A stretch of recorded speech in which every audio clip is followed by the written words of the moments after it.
Hey,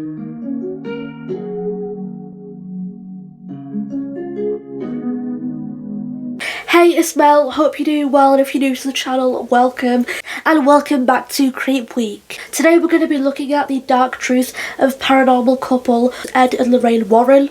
They're a controversial paranormal investigative couple who we all know and love from the Conjuring films.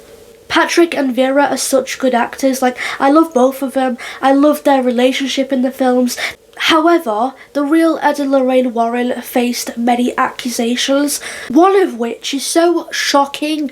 While doing research for this case, I had to pick my own jaw up off of the floor. There's a lot to cover, so let's get into it. So far, 3 Conjuring films have been released and all are loosely based on true stories. In the films, Ed and Lorraine Warren face evil forces and they save families. We could be waiting a while for the next Conjuring film to be released. Ed Warren was born on the 7th of September 1926 and died on the 23rd of August 2006.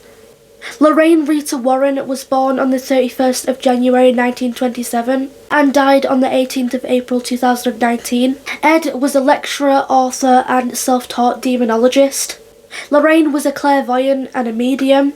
They were members of the Roman Catholic Church. They married in 1945 and a year later they had a daughter called Judy. Judy is now age 77. Judy lived with her nana, Lorraine's mum. The Warrens believed that demonic forces were likely to possess people who lacked faith. The couple lived in Monroe, Connecticut. Lorraine ran the Occult Museum. Later in life she ran it with her son-in-law Tony Spira. The Occult Museum is a room in their house which holds a lot of cursed items, possessed items from their previous investigations, one of which is the very famous Annabelle doll, which is kept in a glass case. Like I said before, the couple have faced a lot of accusations all throughout their very controversial career. Some have accused them of being frauds. The infamous Amityville house, located in Long Island, New York, is said to be haunted. There's always been a lot of controversy in that particular case as well. In November 1974, 23-year-old Ronald DeFeo Jr. shot and killed his family of 6 while they slept. He later claimed that demonic forces told him to do it. Bear in mind at the time he was drunk, he was on drugs. In November 1975, Ronald was convicted of second-degree murder. His attorney, William Weber, has publicly stated that the story was made up by author Jay Anson, the Warrens, and Ronald himself. A few months after the murders occurred in the Amityville house, the Lutz family moved in, but they left 28 days later. The family experienced paranormal activity and they claimed they were being haunted by the DeFeo family. The Amityville case was featured in the first part of the Conjuring 2 film.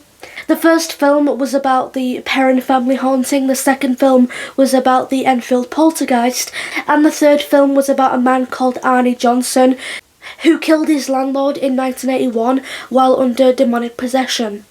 Norma Sutcliffe, who currently owns the Perron family house, has experienced no paranormal activity and she claims that the Warrens and the Perron family are all a bunch of liars, which is very strong.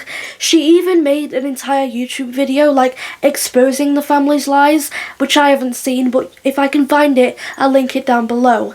The girl at the centre of the famous Enfield poltergeist case was Janet Hodgson. She was once caught faking an event by bending spoons, which is also shown in the second Conjuring film. The Warrens were not heavily involved in the case as the film would have you believe. They actually showed up uninvited to the house and then left a day later. It's quite misleading actually. Also, the famous Annabelle doll, which is kept in a glass case in the Warrens Occult Museum, first appeared in an episode called Living Doll in season 5 of The Twilight Zone, which aired 7 years before the Warrens even met the Annabelle doll. The haunting of the Snedker family inspired the 2009 film A Haunting in Connecticut. The family moved into a house that used to be a funeral home. Their son, who was dealing with leukemia cancer, showed very weird and violent behaviour. He wrote some very disturbing things, and he was often sexually attacked by unseen entities. The Warrens investigated the case. The author of the Haunting in Connecticut book said that the family were dealing with drugs and alcohol at the time, and they couldn't keep their story straight. The Snedker family claimed that they were never told of the house's history of it being a funeral home, but the man who sold them the house said that this was a blatant lie, and they were told about the history. The family also had a neighbour who was living in the upstairs apartment of their house. The neighbour never had a paranormal experience, nor did the, next owners of the house. The Warrens wrote a whole book about the Southend werewolf Bill Ramsey, who was possessed by a demonic spirit. This case I have covered. I have an entire video on it, which I will link down below. In the book, the Warrens claimed they had extensive documentation backing up their claims, but they've never shared this publicly. One person who visited the occult museum said the room just looked like it was filled with a bunch of toys and Halloween junk, including a vampire coffin. The Warrens said it was owned by a modern-day vampire who they met. The Warrens made money off of books, documentaries and films that their names were attached to. The worst accusation and the point of this video involves Ed Warren, who groomed a 15-year-old girl named Judith Penny. She has stayed out of the public eye, and I don't blame her, and we also cannot judge her because she was a child when this happened. Judith and Ed would go on to have a 40-year relationship with Lorraine's knowledge. Before Ed became a paranormal investigator, he worked as a school bus driver, and he would drive Judith to school every day, and that's where he met her.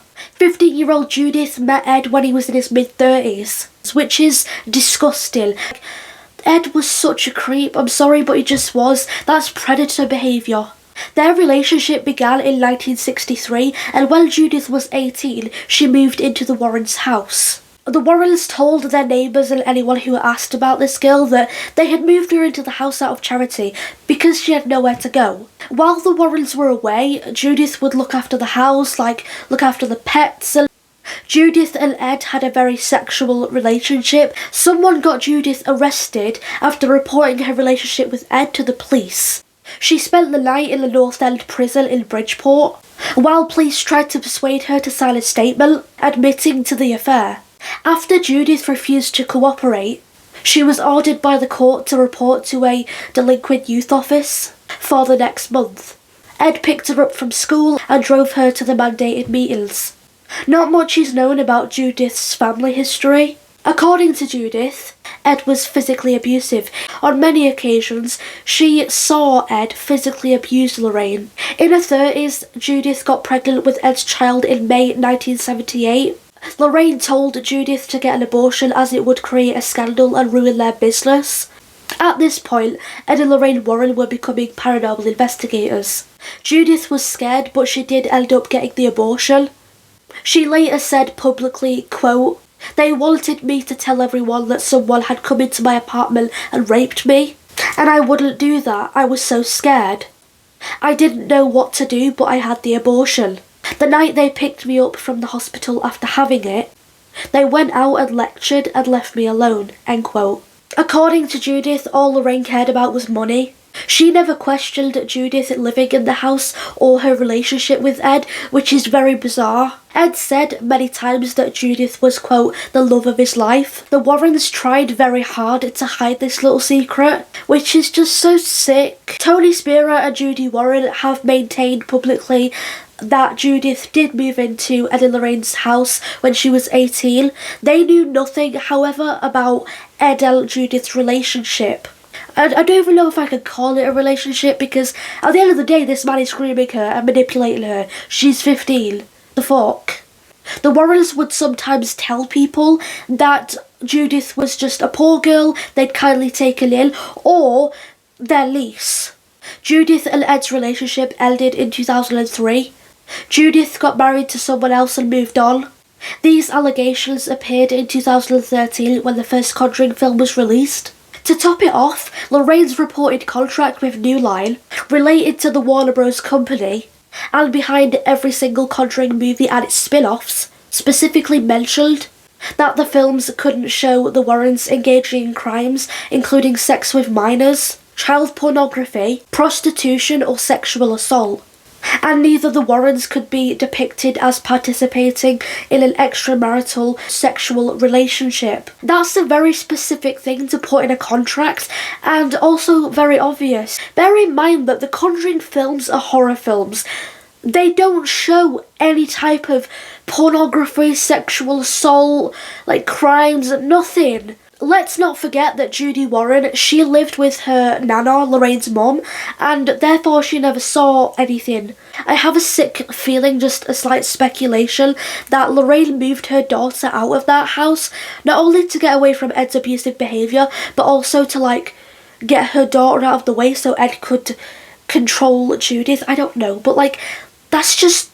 Finding this out was so shocking. Here's my question out of this entire thing.